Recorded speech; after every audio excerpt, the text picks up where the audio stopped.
Hello dear student, today's topic is pressure rise in impeller of centrifugal pump.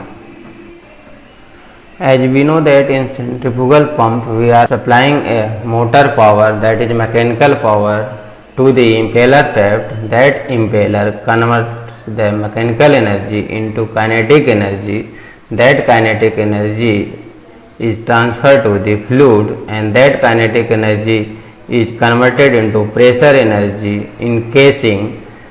So finally we get discharge by the pump. Now here applying the Bernoulli's equation between inlet and outlet of impeller. Here in this case we can see here in centrifugal pump there is the radial flow takes place. It means at the inlet there water intus takes place at radially, so alpha 1 is equal to 90 degree here. So in this case we can see inlet velocity, that is jet velocity, is equal to flow velocity at the inlet, and now here wheel component at inlet will equal to 0.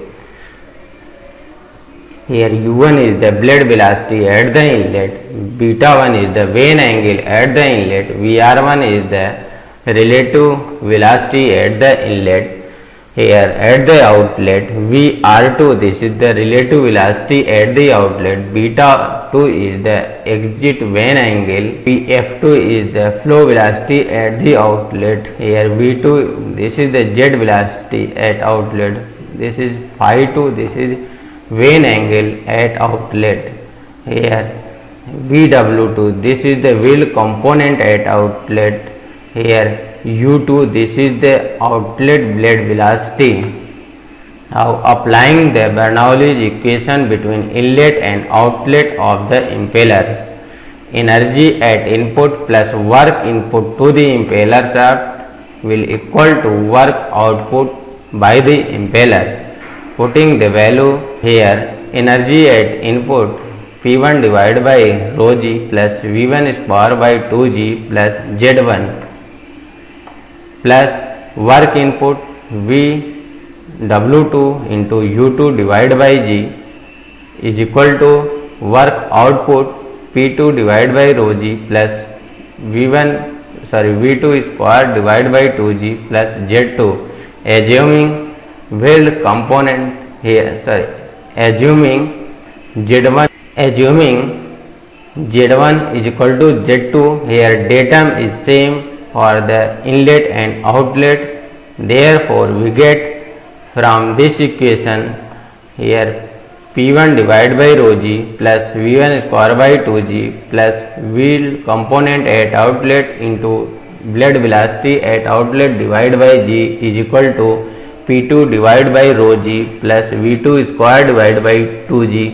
Taking the P1 and P2 one side and taking the common rho g, therefore we get P2 minus P1 divided by rho g is equal to 1 upon 2g in bracket V1 square minus V2 square plus 2 into wheel component at outlet into blade velocity at outlet. This is equation number 1. Now from outlet velocity triangle, here this is the outlet velocity triangle. Here tan beta 2 is equal to Vf2 divided by U2 minus Vw2. Here this is the beta 2 and here this is Vf2 divided by U2 minus Vw2. By rearranging this equation we get Vw2 is equal to U2 minus Vf2 cot beta 2. Again from triangle at outlet, this triangle we get V2 square is equal to Vw2 square plus Vf2 square is equal to, putting the value of Vw2 from this equation we get U2 minus Vf2 cot beta 2 का whole square plus Vf2 square. By expansion this equation we get here U2 square plus Vf2 square cot square beta 2 minus 2U2 Vf2 cot beta 2 plus Vf2 square. By rearranging, we get V2 square is equal to U2 square plus Vf2 square 1 plus cot square beta 2 minus 2U2 Vf2 cot beta 2. Now the expressions of Vw2 and V2 are putting in equation number 1. We get here is the equation number 1. P2 minus P1 divided by rho g is equal to 1 upon 2g in bracket V1 square minus V2 square plus 2 Vw2 into U2. Now putting the value in this equation of V2 square and Vw2 square, then we get here P2 minus P1 by rho g is equal to 1 upon 2g in bracket V1 square minus here U2 square minus Vf2 square in bracket 1 plus cot square beta 2. This is the value of V2 square plus 2U2 square Vf2 cot beta 2 plus here the value of 2 Vw2 value is U2 minus Vf2 cot beta 2 into here is also U2, then here is the U2. Finally we get this equation. From continuation equation, here we get P2 minus P1 by rho g is equal to 1 upon 2g in bracket V1 square minus U2 square minus Vf2 square in bracket 1 plus cot square beta 2 bracket close plus 2U2 Vf2 cot beta 2 plus 2 in bracket U2 minus Vf2 cot beta 2 bracket close into U2. Now in this we know that 1 plus cot square beta 2 is equal to cosec square. Here this is cosec square.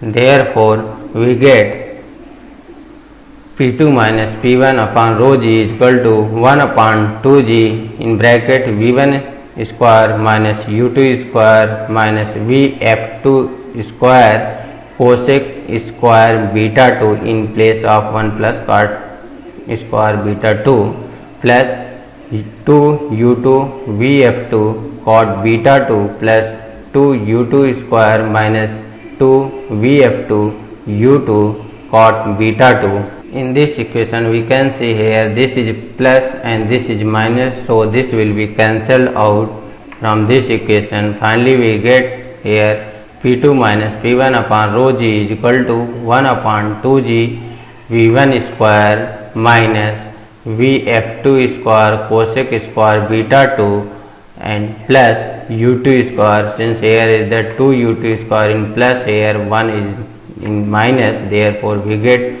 1U2 square.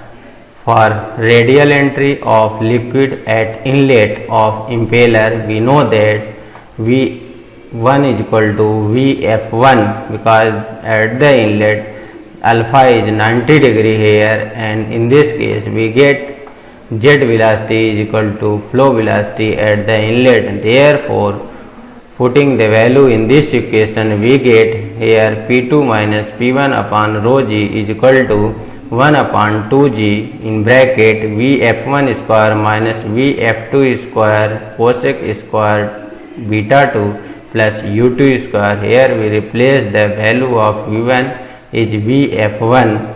Therefore here pressure rise in impeller is equal to P2 minus P1 upon rho g is equal to 1 upon 2g Vf1 square minus Vf2 square cosec square beta 2 plus U2 square. This indicates the total rise in pressure when water flow takes place through the centrifugal pump. Here is the performance characteristics of centrifugal pump. In this we will discuss about the main characteristics of centrifugal pump and operating characteristics of a centrifugal pump.